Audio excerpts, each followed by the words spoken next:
I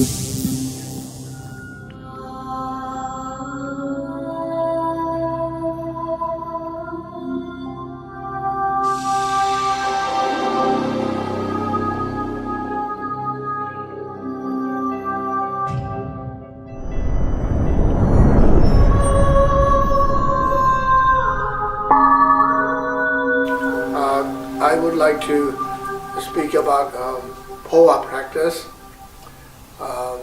or transferring consciousness into Buddha land or pure realm. In Tibetan Buddhist tradition, we have a wonderful practice called Phowa. So this practice is for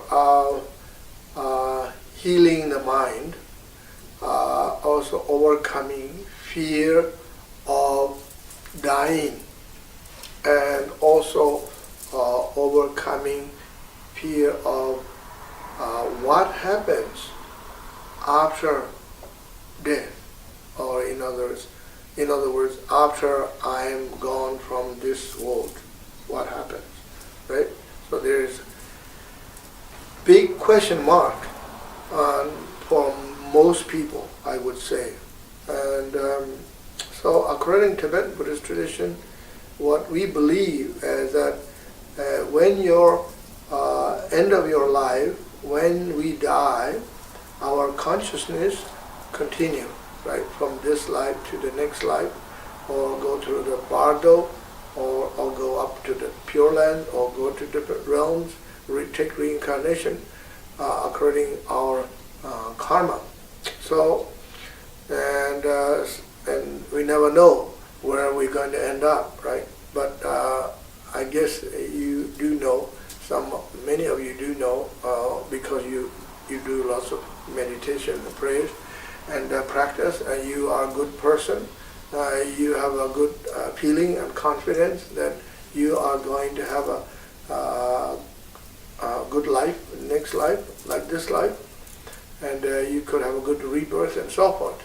But at the same time, those of you who are serious practitioners of Tibetan Buddhism, you would like to reborn as a Dharma practitioners, and in a good family, child of the good family, or born in the pure lands of the Buddha, such as Sukhavati, the pure land of Amitabha Buddha.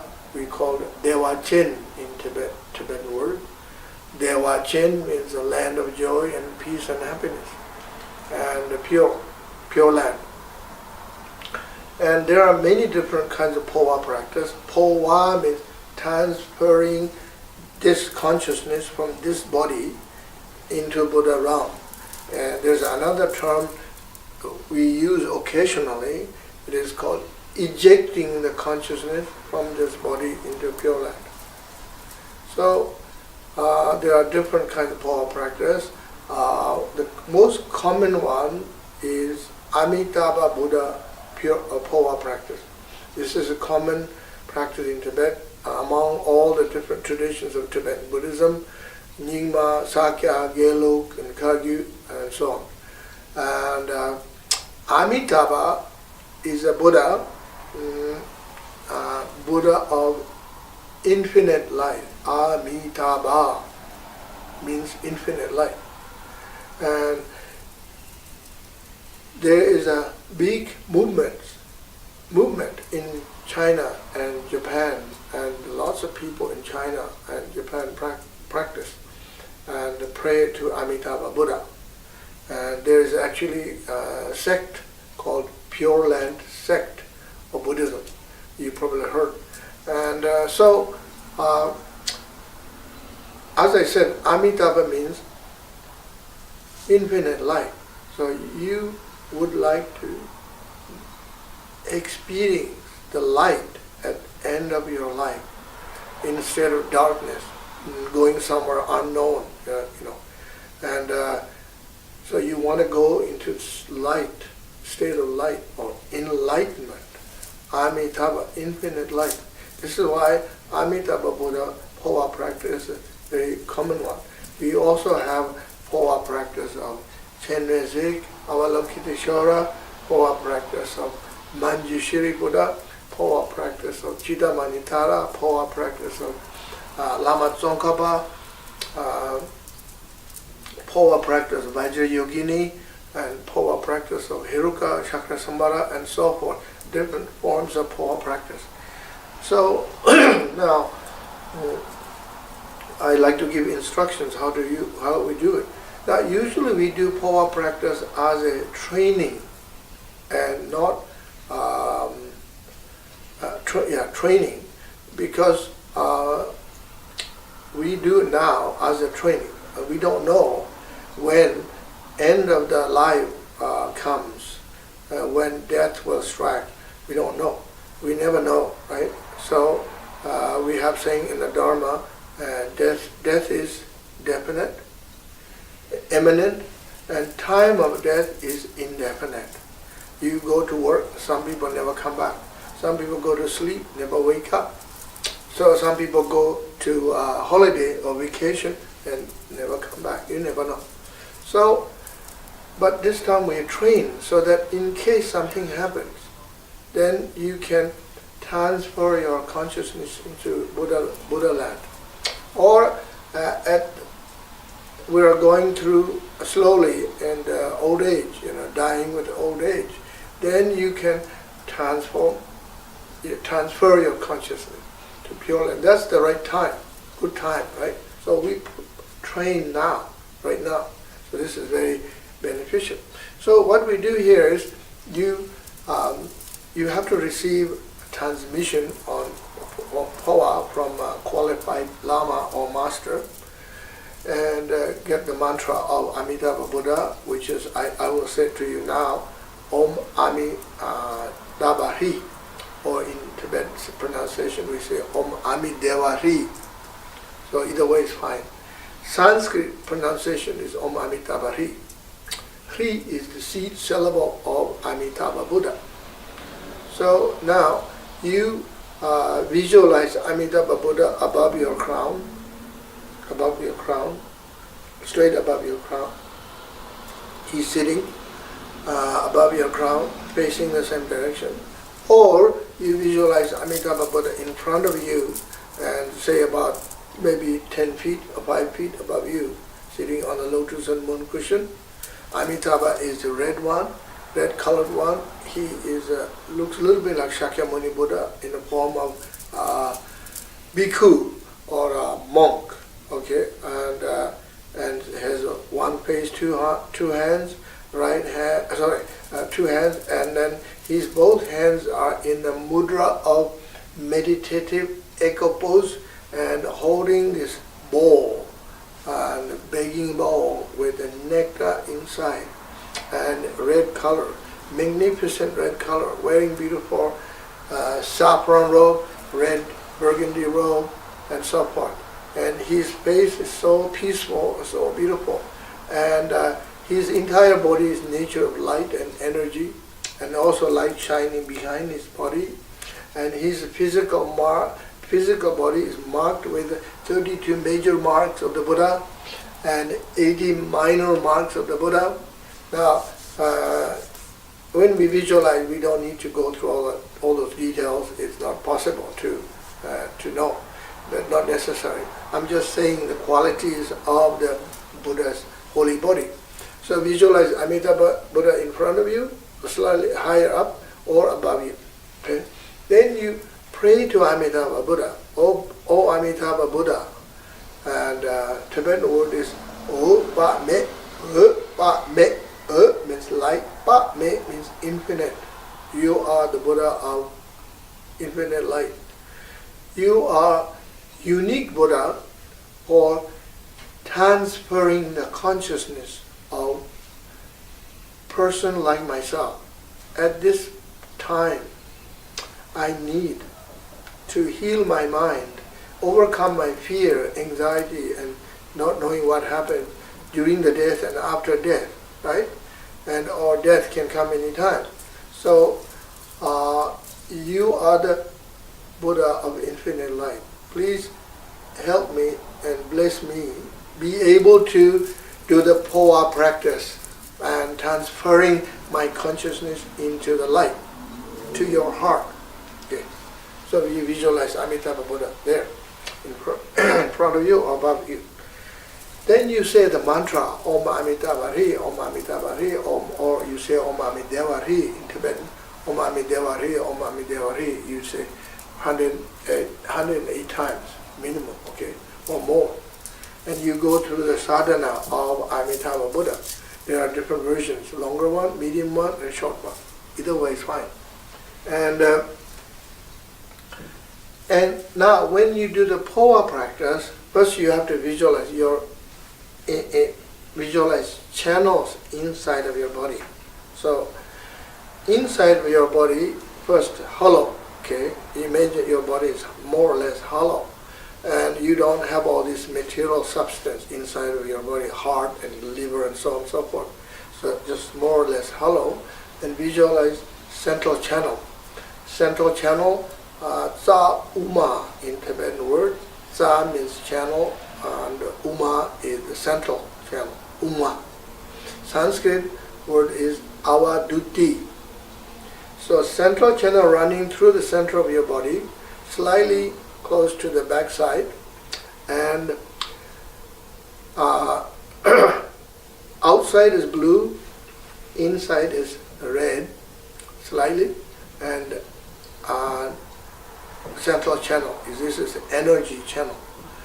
And visualize thickness of either thin bamboo arrow or drinking straw. Maybe easy nowadays, say drinking straw, everybody knows. So visualize thickness of drinking straw, outside is blue, inside is red. And this time the bottom of the central channel is closed. When you do Powa practice, it has to be closed. The bottom of the central channel is situated 4 finger width below your belly button, but it's closed. Okay, bottom.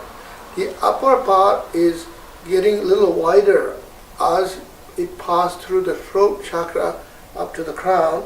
Wider and wider. It's like almost like the bottom of the clarinet or a certain musical instrument, like a trumpet, a little wider, and it opens right above your skull, right here, open, okay, and hollow, and of course visualize the central channel in the form of light.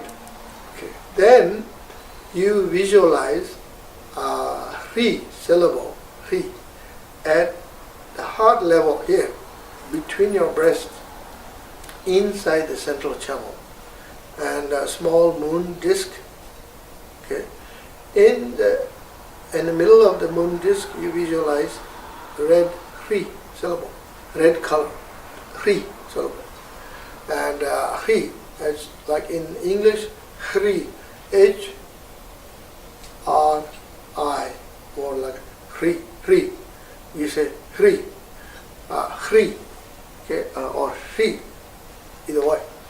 Small one, size of mustard seed, Yunkar in Tibetan word, mustard seed, size of mustard seed, very beautiful, bright red syllable, and imagine this is your intrinsic nature of your mind, your real mind, here, okay. Now, your mind is here, your mind is the one, the subject, seeing the hollow channel, central channel. You see Amitabha is up there. Then your mind is, you don't visualize or imagine your mind is here or somewhere else, looking from some other direction, from some other location, looking inside. No, right here, looking here, this way. Then you wish to transfer your consciousness. You wish to eject your consciousness to the heart of Amitabha Buddha, to the light, infinite light. You have to say to yourself, now, I am done, basically. in this life, and I'm ready to go. I'm ready to go. I have no hesitation to go, no fear to go. I have no clinging, no attachment, and I don't need anything. I don't want anything. I renounce. Okay, I want experience divine light, clear light, and infinite light. Also, not only that, I would like to reach enlightenment, Buddhahood. I would like to reach pure land of the Buddha. Not just for my own benefit, for the benefit of all sentient beings. Imagine if you reach pure land, of the Buddha, then soon, very soon, you are going to become enlightened Buddha. Doesn't take very long when you reach pure land. And this is one way, and fast way, quicker way to become enlightened. Okay, and we call Phowa in Tibetan tradition. The Phowa practice is actually higher tantric practice, part of that what we call completion stage practice in a higher tantra. So I would like to reach enlightenment for all sentient beings. Once I become enlightened, then I could return to the world, reincarnate as a bodhisattva. I can help serve all sentient beings for that reason. Not just I am trying to escape from samsara, right, from this world. Okay, so that's the motivation. So then you are kind of, how should I say, you are eager to eject your consciousness and transfer your consciousness to Amitabha Buddha's heart. And after that, you imagine Amitabha Buddha is asking you, calling you, saying, come up. Amitabha Buddha says to you, oh my son or daughter, you come up now to the Pure Land. It is a good time for you. And if you come up, if you can reach, you will be very happy. You experience tremendous peace, happiness, joy, and experience light, and you experience bodhisattva, who means state of bodhisattva, and you're going to be enlightened. Therefore, you must come up. You imagine Amitabha Buddha is calling you. Okay. So now the practical meditation. So you, after that, you sit straight. Okay, you are sitting straight anyways. So then you do a little bit of breathing. You breathe in through both nostrils and breathe in. Imagine the prana goes down, and then you imagine prana coming up from below, from your rectum, coming up, prana coming up, and coming up slowly towards the heart. Then you say the syllable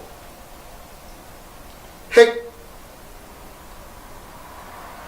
So when you say first hic, the consciousness as a red seed syllable, hi, moves up from heart to the throat. Then you say again, hic, it moves up to the crown. And then you say one more time, hic, it goes straight up, go to the heart of Amitabha Buddha. So fast, like a shooting star. Reach the heart of Amitabha. Your consciousness merge, dissolve into the heart of Amitabha. Experience the clear light. Become oneness with Amitabha's divine light, enlightened mind. Become oneness and indivisible. Indivisibleness. Imagine you reach pure land of Amitabha. Okay, that's the practice. So, as a, this is how you do at the very end of the life. You know that you are going to leave this body. You are dying, right?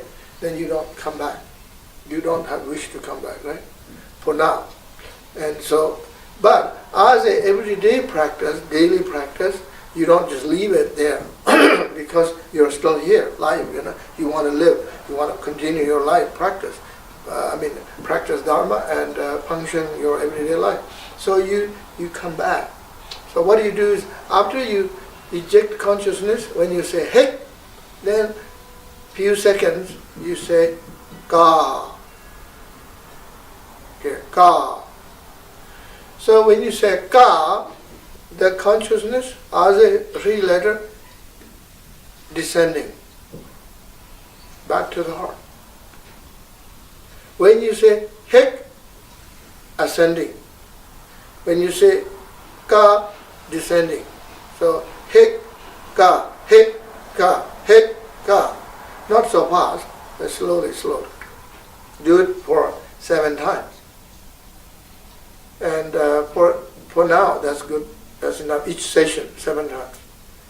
And then after that closure, then you imagine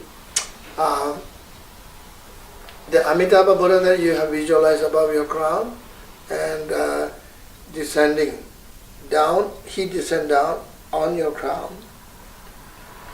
And then as he descending from crown to the heart, Amitabha Buddha transform into slightly different Buddha called Amitayas. Amitabha and Amitayas are the same Buddha.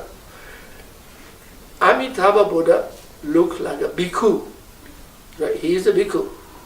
Amitayas is like a prince. He has long hair, top knot, beautiful ornaments, earrings and necklace and so on, and wearing beautiful silk dresses, not a monk dress, a robe, silk dresses, and he's holding long life vase instead of begging bowl with nectar, long life vase. And then as he Amitabha descend from the crown down to the heart, the Amitabha Buddha transform into Amitayas. Amitayas is also red one, sitting cross-legged. It's actually very easy to transform, visualize, more or less same, right? So then Amitayas, Tibetan word is Se Pa Me. Se means life, Pa Me is long life. Amitayas descending from the crown down to your heart, here. Then Amitayas Buddha stays at your heart on the moon disk, and always there, and more light, red light shining from Amitayas Buddha, light shining, and light going inside of your body. Your entire body is nourishing with the blessing of Amitayas and the light of Amitayas. You imagine also your life force is increased. You have a long life, good health. Your long life, good health is increasing. This is how you end. This is the closure in everyday life practice, except at the time of death and end of the life. So this is a brief explanation on Phowa of Amitabha. Okay, so mantra for Amitabha is Om Amidevari. Mantra for Amitayas is Om Amarani Zimentai Soha. In Tibetan we say Om Amarani Zimentai Soha. In Sanskrit term is Om Amarani Jivantai Swaha. Om Amarani Jivantai Swaha. Tibetan way of saying is Om Amarani Zimentai Soha. Thank you very much.